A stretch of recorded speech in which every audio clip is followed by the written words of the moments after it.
Shalom, shalom. Bwana Yesu asifiwe. Mpendwa mtazamaji wangu, naitwa Dr. Anne Alista, pamoja tena katika kipindi chetu hiki pendwa cha mwanamke na uzao wake.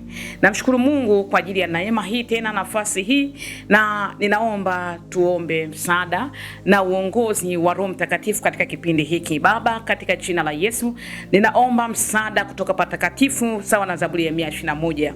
Ninaomba uongozi wa Roho Mtakatifu, na ninaomba hekima na ufahamu wa kunena sawasawa katika uweza ulio katika jina la Yesu na kwa damu ya Yesu. Namkabidhi kila ambaye amekusudiwa kusikia na kupokea ujumbe huu kwa damu ya Yesu Kristo, na kwa jina la Yesu nikitakasa masikio yake, ufahamu, akili na nia yake. Bwana, katika jina la Yesu kakutane na neno lako katika ukuu na uweza wa jina la Yesu. Amen. Ndio, ngoja nikwambie mpendwa mtazamaji, maombi haya ninayokuelekeza, ningetamani kila mmoja aweze kukutana nao na aweze kushughulikia, aweze kuomba. Yaani kila aliyezaliwa na mwanamke ninatamani aombe, na amaanishe kuomba katika jina la Yesu. Amen. Kwa maana hakika kuna matokeo makubwa sana katika haya ambayo ninaenda kuyanena. Haleluya. Ni kwa habari ya malango ya siku ya kuzaliwa. Malango au mlango mkubwa sana katika habari ya siku, tarehe, mahali ambapo mtu amezaliwa. Haleluya. Kwa hiyo katika malango haya ina maana kwamba ni siku au ni mahali ambapo uharibifu na vitu vikubwa vya kuharibu hatima ya mtu vinatokea au vinafanyika siku na mahali alipozaliwa. Tutaangalia Ufunuo 12 mstari kuanzia ule wa kwanza hata wa 4 kwa jina la Yesu. Na ishara kuu ilionekana mbinguni, mwanamke aliyevikwa jua na mwezi ulikuwa chini ya miguu yake, na juu ya kichwa chake taji ya nyota 12. Naye alikuwa na mimba, akilia hali ana utungu na kuumwa katika kuzaa. Ikaonekana ishara nyingine mbinguni, na tazama, joka kubwa jekundu alikuwa na vichwa 7 na pembe 10, na juu ya vichwa vyake vilemba 7, na mkia wake wakokota selusi ya nyota za mbinguni na kuziangusha katika nchi. Na yule joka akasimama mbele ya yule mwanamke aliye tayari kuzaa, ili azaapo amle mtoto wake. Ili azaapo. Joka anakuja wakati wa kuzaa, sio wa kutunga mimba, sio akiwa kwenye mimba, lakini ni wakati wa kuzaa. Joka anakuja na theluthi ya malaika na vibaraka wake wote, waganga, wachawi, washirikina, mapepo, majini, mizimu. Inakuja siku ya kuzaa, saa ya kuzaa, muda wa kuzaa, mahali mtoto anapozaliwa ndipo wanapokuja. Haleluya. Wanakuja kwa ajili ya anapozaliwa anamezwa. Haleluya. Na mtu anaweza akasema, mbona niko hai? Sasa unaniambiaje kwamba nimemezwa? Kinachomezwa sio wewe wa nje, kinachomezwa ni kile cha ndani. Kumbuka, huu ni mwili na huu mwili una ubongo, lakini akili, nafsi ndiyo yenye akili, ndiyo yenye ufahamu, ndiyo imebebeshwa kusudi na ufahamu na maarifa na nguvu na mikakati yote ya kuishi lile kusudi ambalo mtu anakuwa amewekewa. Kwa hiyo adui anachokuja kumeza, joka anachomeza sio ile mwili la nje, anayemezwa ni yule wa ndani. Haleluya. Anakuja siku ya kuzaliwa, anakuja saa ya kuzaliwa, anakuja mahali pa kuzaa, ili mtoto anapozaliwa aweze kumeza. Haleluya. Kwa hiyo nani anahusika katika habari ya siku ya kuzaliwa? Anayehusika mkubwa ni baba na mama wa mtoto, na yeyote yule ambaye amepewa kuzaa, ina maana Mungu kamwekea kuzaa. Hakuna mtu anayeweza kuzaa pasipo Mungu kuweka uzazi ndani yake. Kwa hiyo kinachozalishwa ni kile chochote ambacho Mungu amekiweka kwa mtu. Wakati mwingine unadhani kwamba ni mtoto tu wa kibinadamu, lakini chochote cha thamani ambacho unakileta na kinaleta matokeo makubwa, matokeo chanya cha kimungu, hicho shetani anatamani kukimeza. wakati mwingine hata elimu, kwamba sasa elimu yako unapopata au umeshapata, au uchumi, pale unapokuja kwenye mafanikio, au ndoa, pale unapokuja sasa uingie kwenye ndoa, hapo ndipo ninapozungumzia, hapo ndipo ninapokuleta. Amen. Lakini kikubwa yote hayo, nataka ukutane na siku, tarehe, mahali pa kuzaliwa. Amen. Anazungumzia joka ndipo alipokuja, ili mtoto anapozaliwa aweze kummeza, ili mtoto aweze kumeza mtoto, aweze kumeza mtoto. Bwana Yesu atusaidie. Tukiangalia kwenye Zaburi ya 24 mstari ule wa 7 hata wa 10. Zaburi ya 24, Bwana anazungumzia kwa habari ya malango hayo na jinsi ambavyo yanatakiwa yafanyiwe nini. Zaburi ya 24 mstari wa 7, nitasoma kwa msaada wa Roho Mtakatifu. Anasema, inueni vichwa vyenu enyi malango, inukeni, inuka ninyi mlio malango ya milele. Inukeni ili mfalme wa utukufu apate kuingia. Anaendelea mstari wa 8, ni nani mfalme wa utukufu? Alafu anasema ni Bwana mwenye nguvu, ni Bwana mwenye nguvu, tena hodari, tena ni Bwana hodari wa vita. Vita vya malango si rahisi kama unavyozani. Amen. Kwa mapana na kwa marefu, leo ninazungumzia na kugusa malango ya aina hii ya siku ya kuzaliwa, ya mahali pa kuzaliwa. Amen. Kwamba hii vita ni Bwana wa vita mwenyewe, sio wa kupigana tu, sio kusema tunabomoa, ni Bwana wa vita. Ndio maana anasema wewe inuka ili Bwana wa vita aweze kuingia. Wewe inuka ili Bwana majeshi aweze kuingia. Wewe inuka ili mfalme mwenye nguvu, hodari mwenyewe aweze kuingia. Haleluya, haleluya. Kwamba inua vichwa, inua vichwa. Vichwa ni nani? Kuinukaje? Amen. Unainukaje? Anasema inueni vichwa vyenu enyi malango, naam viinueni enyi malango ya milele, mfalme wa utukufu apate kuingia. 10 anasema ni nani huyu? Ni nani huyu? Huyu mfalme wa utukufu.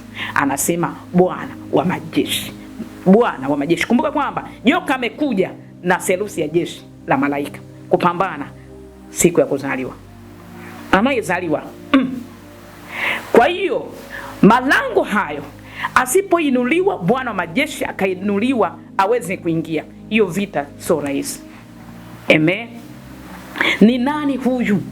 Ni nani wa kuweza kuingia aweze kupambana na hiyo vita ya malango ya siku ya kuzaliwa? Anasema ni mfalme wa utukufu, ni Bwana wa majeshi. Yeye ndiye mfalme wa utukufu, yeye ndiye Bwana wa majeshi. Kwamba joka amekuja na jeshi theluthi ya malaika kupambana, na yeye ni Bwana wa majeshi, ni Bwana wa vita, ni Bwana hodari, ni Bwana mwenye nguvu. Kwa hiyo ukiinuka, anainuliwa, ataingia, na akiingia atapigana. Hiyo vita ni yeye tu. Amen. Utauliza, kuinuka huko kunainukaje? Na inukaje basi? Isaya 57:15. Isaya 57:15. Anasema maana yeye aliye juu, aliyetukuka, kae milele, ambaye jina lake ni mtakatifu, anasema nakaa mimi mahali palipo inuka. Nakaa ili niweze kufufua mahali palipo inuka pamoja na yeye aliyenyenyekea. Kwa ni namna ambavyo huyu mtu anajua kwamba siku ya kuzaliwa alizaliwa kwenye mahali gani. Wako watu wengi amezaliwa mahali ambapo tayari kwenye hilo lango amezaliwa, yani ameshukia kwenye mikono. Unajua kwamba kila mahali, kila mmoja kawekewa mahali ambapo anashukia hapa duniani na malaika wa kumuongoza, kumsaidia lile kusudi ambalo amepewa na Mungu aweze kulitimiliza. Nimekuambia huu mwili una ubongo. Ndio maana wako wengi wamesoma elimu ya duniani, ubongo huo hujaweza kuwasaidia, kwa sababu ndani ya yule kwa ndani ana nafsi, ndio kwenye akili. ndio kwenye ufahamu. Na shetani anachowinda yule wa ndani ambaye ndiye mfano wa Mungu, ndiye anayewindwa. Kwa hiyo huyu anapokuwa amemezwa, shetani anachoweka pale ni kitu kingine. Anachoweka pale ni cha kumfanya huyu mtu kwanza Bwana utukufu na malaika wa mbinguni wasitembee pamoja naye. Alafu wakati huo asiweze kulitimiliza na kufanikisha chochote ambacho Mungu alimwekea. Na hii vita hakuna ambaye anaweza kumpiga shetani katika hilo kama Bwana wa utukufu hajaingia, kama Bwana wa majeshi hajaingia, kama Bwana wa vita hajaingia. Na ndio maana hata kama tuko kanisani, hata kama tunasema Yesu ni Bwana, vita na vipingamizi ni vikubwa. Kati ya vitu ambavyo siku ya kuzaliwa shetani anahakikisha kwamba amevibananisha, ya kwanza ni ndoa. Kumbuka kwamba Mungu aliumba Mwanzo 1:26 mtu mme na ke. Mwanzo 1:26 anasema tumfanyie mtu kwa mfano wetu, kwa sura yetu, waka itimisi wawili, mme na ke. Mfano wa Mungu, nafasi ya ufalme, nafasi ya utawala, nafasi hiyo ya ufahamu na hekima, maarifa na nguvu ya kutawala alishawekewa huyu mtu. Mfano wa Mungu, nafasi ya Mungu ya uungu, ya kumiliki, ya kuhukumu, ya kutenda mapenzi ya Mungu, ya utawala wote aliwekewa. Kwa kati ya vitu ambavyo siku ya kuzaliwa shetani anahakikisha kwamba ameviblock, ameviwai ni kwenye ndoa. Siku ya kuzaliwa kuna vitu vingi ambavyo shetani anaviwai. Toka asili alishaviwai, alishavibananisha kuhakikisha kwamba ndoa, kwa sababu kwenye ndoa Biblia inazungumza kwamba mtu anayezini na kahaba ni mwili mmoja. Kwa hiyo mwili wako na vyote ulivyo navyo, ina maana hili hekalu awe na uwezo wa kulichafua na kuvimiliki na kuvitumia ulivyokuja navyo kwa Baba wa mbinguni. Lakini aondoe uwezo wa kutembea katika hatua za Mungu, aondoe maarifa, aondoe hekima, aondoe. Haleluya. Nataka utambue, la pili anachopambana nacho ni namna ya kuzaa, kwa sababu hataki vile vya kimbingu vyenye utukufu wa Mungu ambao vinaenda kinyume na shetani vifanyike. Mamlaka ya kutawala, ufahamu wa kutawala na kuvitenda vile ambavyo umeletewa, ndivyo navyo vinyang'anya. Kwa hiyo kuna vitu vingi sana ambavyo shetani anakuwa ameshaviwai. That's why watu wengi wanapofika mahali wanatamani kuingia kwenye agano la ndoa takatifu, inasumbua. Hata kama akiingia bado pia itasumbua hiyo ndoa. Amen. Lakini zile baraka zote anahakikisha kwamba anazimiliki, kwa sababu kama shetani akikuwai, na anawahi kupitia nini? Mambo yale ya mila, kwamba mtoto wa kwanza ni mume, kama ni wa kiume ni mume wa bibi, sio wa mjomba, sio wa shangazi, sio zile tabia zile za kimila ambazo kuna familia zimejiwekezea. Wengi hata leo zinaendelea kuishi kwa sababu hakuna aliyetengua, hakuna aliyesimama kuziharibu, hakuna aliyesimama kuziblock. Ukiangalia kuna Ezekiel 16 anasema, Ezekiel 16 anasema asili yako, na wengi hawataki kukubali. Na wengi wanasema ukishaokoka imeisha. Asili yako, siku ya kuzaliwa, kitovu cha ndoa hakikukatwa, kitovu cha uchumi wako kushikiliwa kula hakikukatwa, kitovu cha ibada zako na miungu hakikukatwa, kitovu cha mihuri na chapo zilizopigwa kuzima hakikukatwa, kitovu cha kumwaga damu isiyokuwa na hatia hakikukatwa, kitovu cha kuabudu ile miungu ya babako hakikukatwa. Kwa nini wengi wanaenda alafu baadaye wanarudi? Kitovu cha ulevi hakikukatwa, kitovu cha kula meza ya mashetani kukatwa. Wengi wako kwenye makanisa au watoto utashangaa bado wanakula kwenye ndoto akikatwa. Ndio maana nasema asili yako, siku ya kuzaliwa, siku ya kuzaliwa. Aseme siku nyingine, siku ya kuzaliwa. Ezekiel 16. Haleluya. Siku ya kuzaliwa, kitovu kukatwa. Kwa hiyo uchumi, ndoa, uzao na vitu vyote ambavyo kitovu cha yale ambao asili ya baba zetu, mama zetu, siku ya kuzaliwa hapo hakikukatwa. Na kama kikukatwa, kwa hiyo shetani alishashikilia miguu siku nyingi, hatua zako usiweze kutembea sawa sawa. Ufahamu, ishara za kuzimu, alama zake, mavazi yake, mihuri yake, maagano, ibada na vitu vingi, shingo ngumu. Yani kwamba unamkuta mtu leo yuko kanisani lakini bado shingo ngumu. Wachungaji wanapata shida leo, shingo ngumu, uso wa gumigume na vitu kama hivyo. Yani kwamba mtu ataambiwa leo fanya hivi, lakini kwa kinakuwa ni shida. Yani unashangaa asa huyu yuko kanisani, sasa anapinganaje na cha Kristo? Anapinganaje?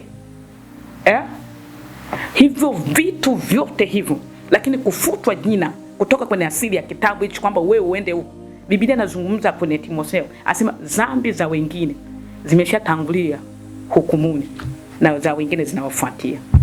Anazungumzia hivyo kwa nini? Kwa sababu kuna wengine tayari ilishafanyika agano kwamba hiki kizazi kitaabudu hapa, watakula hapa, ndoa siju nini na mizimu na nini na nini zilishafika huko, yani hukumuni tayari. Ninachotaka nikuambie nini ndugu? Tafuta namna ya kuikomboa hiyo siku. Tafuta namna ya kuiombea hiyo siku sana. Tafuta namna ya kuizamia sana hii siku. It's not a shortcut. Anazungumzia kitovu kukatwa, ukutiwa nguo, ukutiwa chumvi. Kumbuka kwamba Yesu anazungumzia sisi ni chumvi ya dunia. Kwa nini dunia isikujue hata mtaani kwenu ukujulikana? Kwa nini waabudu sanamu ndio wanaojulikana? Ukuoshwa kwa maji, ukutiwa mafuta, upako. Amen. Vitu vingi sana ameelezea pale. Anasema nafsi yako ilichukiwa. Kwa nini unakataliwa? Kwa nini unakataliwa? Na hata wewe mwenyewe unajua kabisa kwamba najitahidi lakini unajikuta tu bila hata sababu. Kwa nini? Kwa nini? Anasema nafsi yako. Lakini Kristo anazungumzia kwenye ule mstari wa 8. Nimepita ninakuona ukigaagaa katika damu yako. Na yamkini hata sasa unagaagaa katika damu yako. Na unajua kabisa na unaelewa ndani yako unagaagaa katika damu yako, unagaagaa katika damu ya uchumi, unagaagaa katika ndoa, unagaagaa katika heshima, unagaagaa katika kibali, unagaagaa katika elimu, unagaagaa katika mambo kadha kadha. Lakini Kristo anasema nimekuona ukigaagaa, nahitaji kufanya agano jipya na wewe. Katika damu ya Yesu Kristo hayo malango yakasimamishwe na damu ya Yesu. Ili Kristo anapoiona ile damu inakuwa ni ishara na yeye anasema nitaingia. Akiingia, damu yake ikiingia, kuna hayo malango ya kuzaliwa. Jina lake pia linaingia, neno lake pia linaingia, moto wa Roho Mtakatifu unaingia, malaika wanaingia na wanafanya hukumu juu ya hiyo miungu. Kwa nini nazungumzia anafanya hukumu juu ya miungu? Kwa sababu automatically siku ile unapozaliwa unashukia kwenye mikono mahali ambapo tayari shetani alishawekeza kizazi miaka kwa miaka. Yupo pale. Na anapokuangalia unapokuja navyo vile vya fahari hawezi kukuacha. Kwanza utakanyaga wapi? Licha hata unakanyaga unapita mtaa upi? Huko kote shetani kashawekeza. Haleluya. Kwa hiyo tarehe na siku hiyo ukikomboa zeni unatakiwa kurejesha vyote. Kurejesha vyote. Amuru joka atapike. Amuru joka. Nina watu wengi, nadhani kwamba kuna muda mrefu. Tuna muda mrefu sijawa kwenye kipindi, na kumbuka ni mama, nilikuwa na muda mwingi katika somo hilo na neno hilo na maombi ya namna hiyo. Na nitakuonesha hata kwa sehemu jinsi ambavyo wanawake wengi na ambao kabisa wamepata deliverance kutokana na maombi hayo na ukombozi huo, kwa ajili hiyo wakafunguliwa. Jinsi ambavyo hiyo nguvu ilivyokuwa. Siku ya kwanza nakumbuka wakati na muru, na niliwafanyia sample tu ya wanawake wachache kanisani. Siku ambayo naomba na naliambia lile joka litapike, wanawake wengi walitapika. Lakini baada ya hapo mapepo yale yanafika mahali yanatafuta yani yenyewe nahangaika natafuta yale majoka yako wapi? Yale majoka yako wapi, kuonesha kwamba ni hakika hayo matakataka, hayo majoka ambayo ndio miungu au ndio falme za familia za ukoo zinapomeza na kutesa wengi. Memeza ndoa za wengi, meza uchumi wa wengi, meza heshima za wengi, meza utukufu wako wote ambao ulikuja nao. Memeza utukufu uliokuja nao ni wa Mungu mwenyewe. Utukufu uliozaliwa nao ni wa Baba wa mbinguni mwenyewe. Lakini leo huna utukufu wowote, una heshima, una furaha. Hujafika mahali ambapo ndani yako kabisa unashuhudia kwamba natamani kufika na hujafika. Amemeza ile joka. amemeza. Nitakuonesha kwa sehemu scenario ya watu ambao walifanyiwa deliverance ya hiyo, na jinsi ambavyo wanafika mahali wanatafuta, yani ile mapepo manahangaika, lile joka imewezekanaje, limepigwa, haiwezekani kabisa, alipo limeondolewaje? Kwa sababu ni ufalme ambao tayari ulishawekeza ukakaa kizazi na kizazi. Lakini kwa maombi hayo likawatapika hawa watu, likatapika ndoa za hawa watu, katapika heshima zao, ikatapika utukufu wao, na kwamba kama anavyosema Ayubu 20:15, umemeza mali utatapika, Bwana atatoa tumboni mwako. Katika toba hiyo Bwana wa majeshi anaingia na yeye anavifanya vitoke vilivyo vya kwako, kurudi kwenye uthamani wake, kurudi kwenye heshima yake. Tuombe. Baba, ninakushukuru, Baba ninakutukuza, mfalme wa falme, kwa maana ni neno lako, na neno lako likishuka ni kama mvua, linafanya mapenzi yako linafanikiwa. Nainua malango haya kwa damu yako Yesu Kristo. Hili ndilo agano jipya katika siku ya kuzaliwa huyu anayesikia, huyu ambaye Bwana umemleta kuona hili. Damu yako Yesu ndilo agano jipya kwenye malango haya katika nchi hayo. Na Mungu wa miungu falme, ukaione damu yako, na damu ya Yesu Kristo ilipo, jina la Yesu likaingie, neno lako likaingie, ufalme wako ukaingie, uweza wako ukaingie, moto wa Roho Mtakatifu ukaingie, mkono wako ulio hodari na upanga wenye makali, kwa ile Ufunuo 19:15 ukashughuliki kufanya hukumu, na Mungu Mwokozi ukajitwalia utukufu. Ufalme ni wako, uweza ni wako, na mapenzi ni yako sasa na hata milele, na kukabidhi na kubariki. Amen.